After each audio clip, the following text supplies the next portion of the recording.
Hello students. तो आप लोगों के लिए मैं लेकर आया हूं आज 15 मिनट्स के अंदर purification and analysis of organic compounds. बच्चों, 15 मिनट का ये सेशन है जिसमें हम लोग 8 मार्क्स टारगेट करने वाले हैं। लास्ट में हम लोग क्वेश्चंस भी डिस्कस करेंगे, जरूर से लास्ट तक देखिएगा। चलिए स्टार्ट करते हैं। तो बच्चों, इसके अंदर सबसे पहला हम बात करेंगे purification of organic compound. Concept and examples हमको याद रखना है क्योंकि यही एग्जांपल्स ऑप्शंस में आएंगे। तो सबसे पहली टेक्निक अपने पास होती है सब्लिमेशन। जब हम बात करेंगे सब्लिमेशन टेक्निक के लिए, तो इसमें क्या होता है, हमारे पास ऑर्गेनिक कंपाउंड और जो इंप्यूरिटी है उनमें से एक वॉलेटाइल होता है। जैसे ही हम हीट करेंगे तो वही हमारा ऑर्गेनिक कंपाउंड वेपराइज होकर चला जाएगा और इंप्यूरिटी पीछे रह जाएगी। तो इसका एग्जांपल हमारे पास क्या होता है, कपूर, कैम्फर, नेफ्थलीन बॉल्स, आयोडीन और अमोनियम क्लोराइड। ऐसे ही जब हम बात करेंगे क्रिस्टलाइजेशन के लिए, तो क्रिस्टलाइजेशन में क्या होता है, हमारा ऑर्गेनिक कंपाउंड और हमारा सॉल्वेंट यानी हमारी इंप्यूरिटी, ये दोनों क्या है, एक सॉल्वेंट के अंदर हमने डाला। अब सॉल्वेंट के अंदर ऑर्गेनिक कंपाउंड डिसॉल्व हो गया लेकिन इंप्यूरिटी डिसॉल्व नहीं हुई। तो हमने इसको क्या किया, हाई टेम्परेचर पर हीट किया ताकि दोनों डिसॉल्व हो गए। और जैसे ठंडा करते हैं तो जिसकी सॉल्युबिलिटी कम थी या जो बहुत लेस सॉल्युबल था उसके क्रिस्टल मिल जाते हैं। तो ये प्रोसेस कहलाती है अपनी क्रिस्टलाइजेशन, जिसमें एग्जांपल्स में सबसे ज्यादा इंपॉर्टेंट जो कि आ चुका है वो है अपना benzoic acid, salicylic acid, anthracene, naphthalene and again camphor. ऐसे अगर हम आगे बात करेंगे नेक्स्ट टेक्निक के ऊपर, तो वो है बेटा डिस्टिलेशन टेक्निक।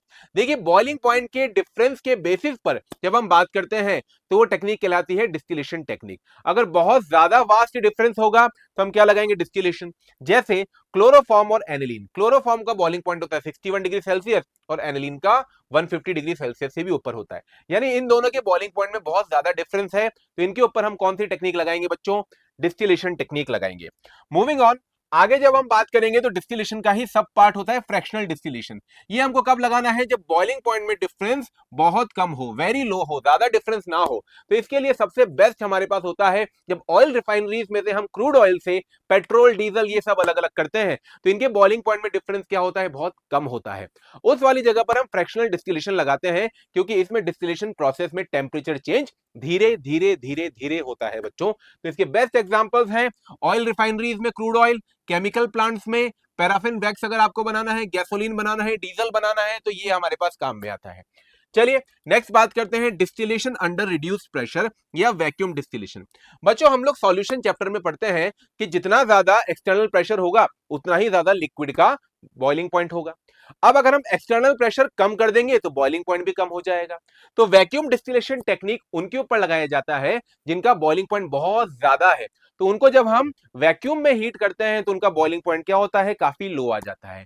तो हमको बस ये याद रखना है कि जिनका बहुत ज्यादा हाई बॉइलिंग पॉइंट हो। अब पहचानेंगे कैसे बच्चों, उनके अंदर बहुत ज्यादा इंटरमोलिकुलर अट्रैक्शन फोर्स होगा। जैसे ग्लिसरॉल, आप देखेंगे कि भाई 3 जगह से हाइड्रोजन बॉन्डिंग कर सकता है, या ऐसे जिनका मॉलिक्यूलर वेट बहुत ज्यादा हो, क्योंकि जिनका मॉलिक्यूलर वेट ज्यादा होता है उनका बॉइलिंग पॉइंट भी क्या होता है, ज्यादा होता है। आगे बात करें स्टीम डिस्टिलेशन। बच्चों, स्टीम डिस्टिलेशन हम उन ऑर्गेनिक कंपाउंड के ऊपर लगाते हैं जिनको अगर हम पानी के साथ मिक्स करेंगे तो वो पानी के साथ इमिसिबल हो, वो अपनी एक अलग लेयर बना ले। क्या होता है स्टीम डिस्टिलेशन के अंदर, हम स्टीम के एनवायरनमेंट में वेपर्स बनाते हैं हमारे लिक्विड के। तो स्टीम के साथ जब हम वेपर्स को ठंडा करते हैं तो स्टीम, पानी और वेपर्स ऑफ वॉलेटाइल लिक्विड, वो दोनों एक साथ ठंडे होते हैं और अलग अलग लेयर्स बना लेते हैं।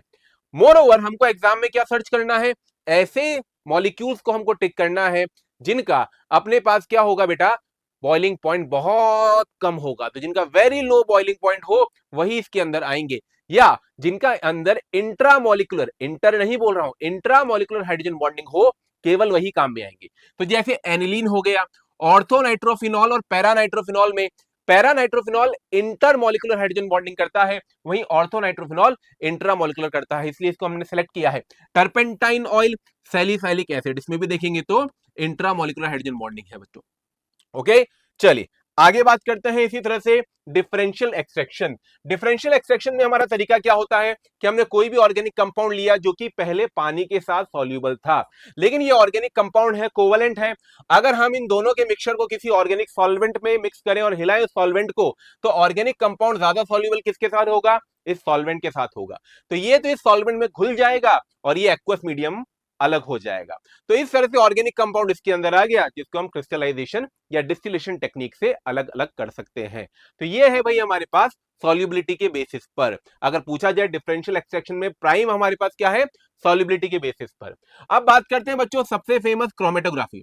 बच्चों क्रोमेटोग्राफी हम केवल उनके लिए लगाते हैं जिनकी प्रॉपर्टीज में बहुत ज्यादा डिफरेंस नहीं होता, जिनका बॉइलिंग पॉइंट, मेल्टिंग पॉइंट या सॉल्युबिलिटी ऐसी फिजिकल प्रॉपर्टीज जिनकी सेम होती है, बहुत माइन्यूट डिफरेंस जिनमें होता है।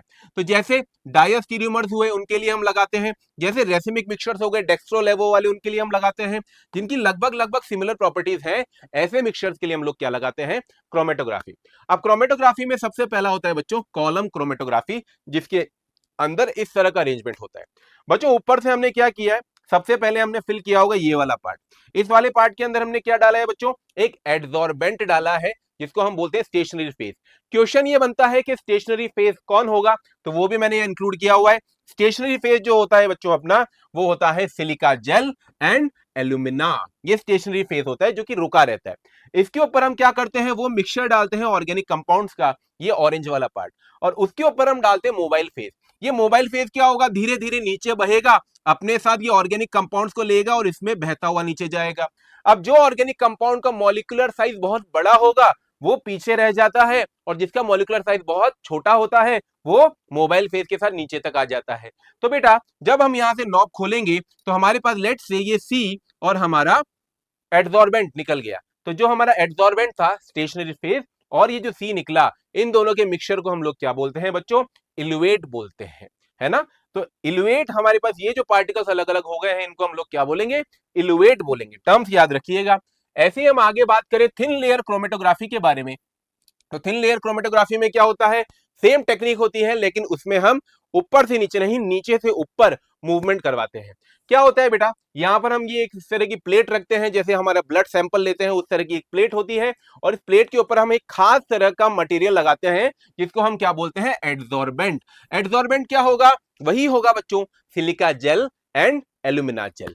तो ये आपने लगाया और यहां पर ले लिया आपने सॉल्वेंट मॉलिक्यूल ले लिया, और नीचे क्या ले लिया है भाई आपने, यहाँ सैंपल मॉलिक्यूल ले लिया है और नीचे क्या ले लिया है, सॉल्वेंट। अब धीरे धीरे धीरे धीरे धीरे धीरे सॉल्वेंट क्या होगा, ऊपर की तरफ चढ़ता है थ्रू कैपिलरी एक्शन। तो धीरे धीरे धीरे धीरे सॉल्वेंट ऊपर की तरफ चढ़ेगा और अपने इस पार्टिकल को भी क्या होगा, ऊपर की तरफ लेकर चढ़ेगा।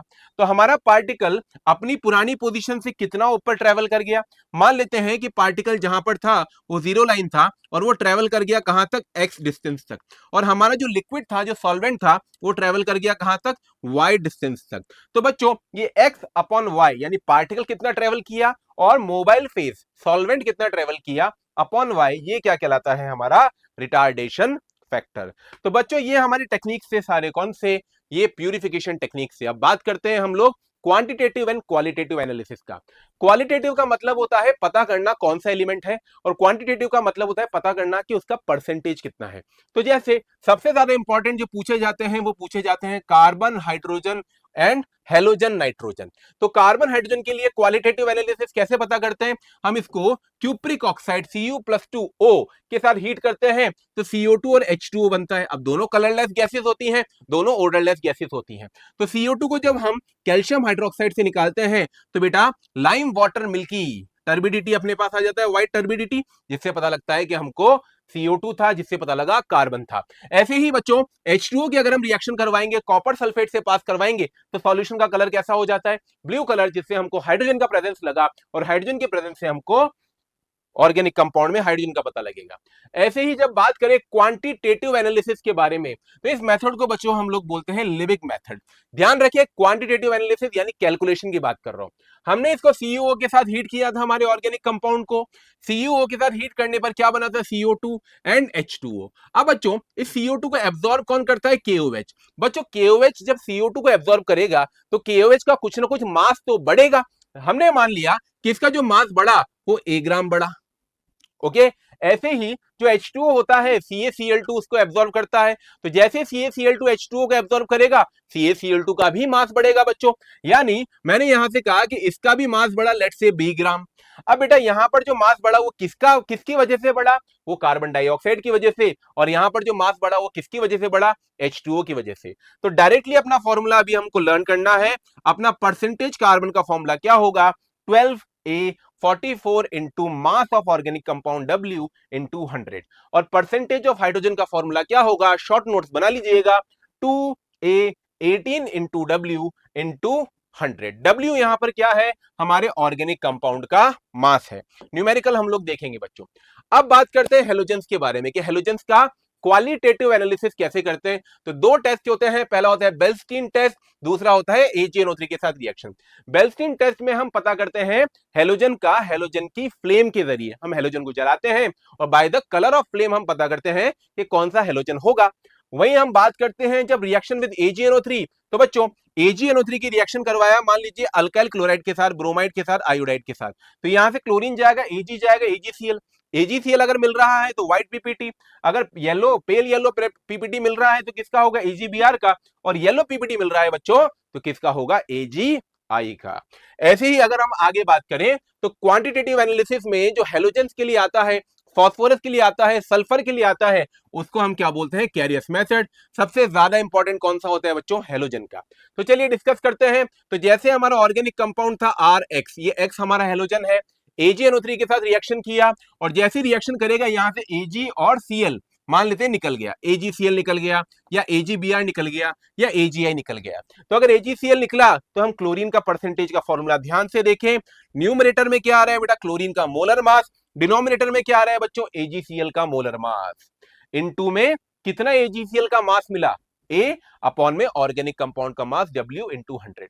अगर ब्रोमीन मिला तो ऊपर क्या है, ब्रोमीन का मोलर मास, नीचे क्या है, AgBr का मोलर मास इंटू A, यानी AgBr की पीपीटी का मास कितना है, अपॉन में mass of organic compound W into 100। Similarly iodine का भी है बच्चों। अब एक न्यूमेरिकल देख लेते हैं ताकि थोड़ा सा क्लिक हो जाए।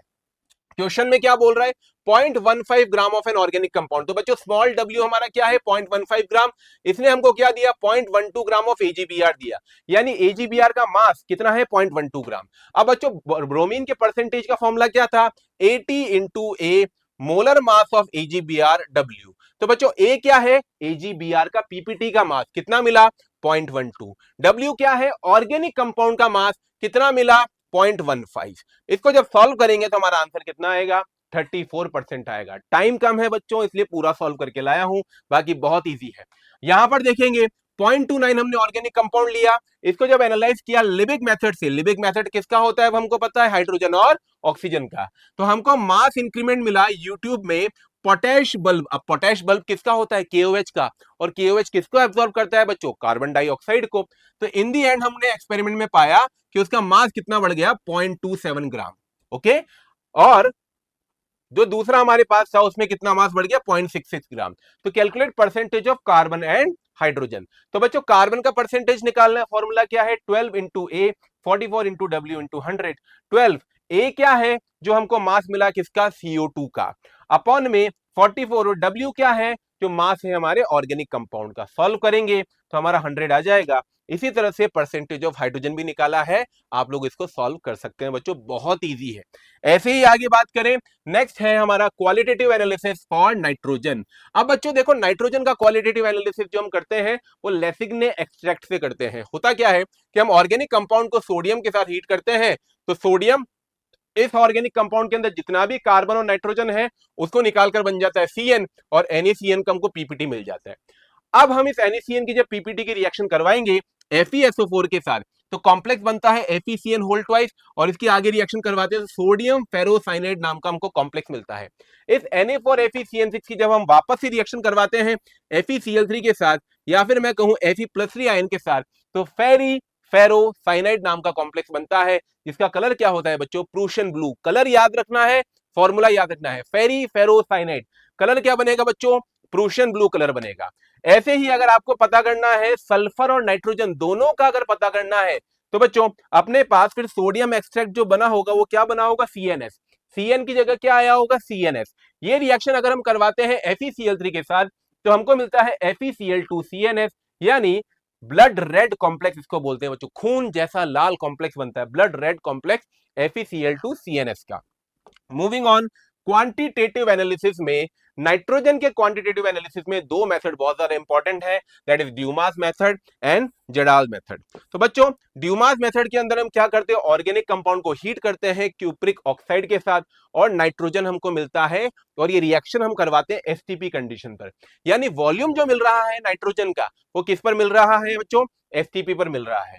तो हमारा फॉर्मूला होता है percentage of nitrogen 28 into volume जो मिला अपॉन में 22400 W यानी ऑर्गेनिक कंपाउंड का मास इंटू 100।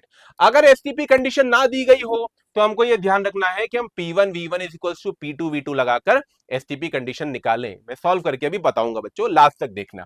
ऐसे ही जल्डाल मेथड की बात करें तो ऑर्गेनिक कंपाउंड को हम हीट करते हैं H2SO4 के साथ और हीट करते हैं तो हमको जो अमोनिया कलेक्ट होती है इसका हम टाइट्रेशन करवाते हैं H2SO4 से।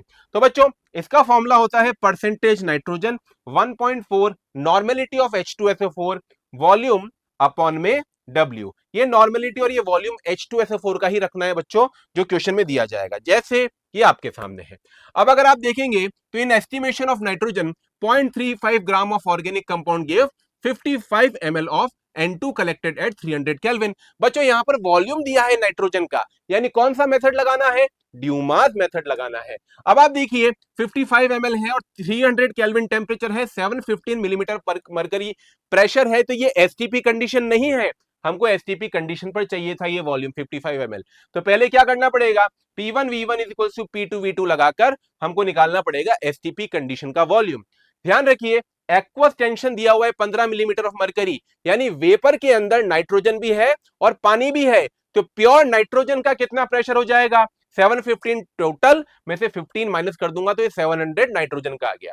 अब देखिए बेटा P1 V1 एसटीपी कंडीशन है, P2 V2 गिवन कंडीशन है, मुझे क्या चाहिए, V1 चाहिए, तो V1 निकाला मैंने P2 V2 अपॉन में P1।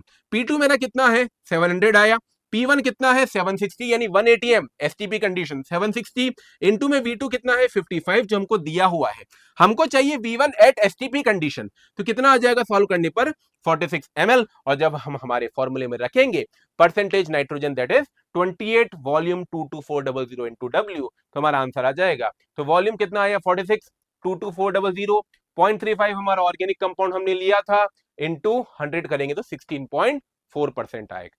इसी तरह से अगर क्वेश्चन में दिया गया अमोनिया इवॉल्व, तो बच्चों अमोनिया दे रहा है तो जल्डाल मेथड और N2 दे रहा है तो ड्यूमास मेथड। अब यहां से समझ में आ गया, बस डायरेक्टली मुझे क्या सोचना है बच्चों, नॉर्मेलिटी H2SO4 का कितना है, वॉल्यूम H2SO4 का कितना है। अरे तो भाई नॉर्मेलिटी आप लोग कैसे लिखते हो, मोलैरिटी इनटू वैलेंसी फैक्टर, तो H2SO4 का वैलेंसी फैक्टर कितना होता है 2 और H2SO4 की मोलैरिटी कितनी दी गई है भाई अपने को 1m।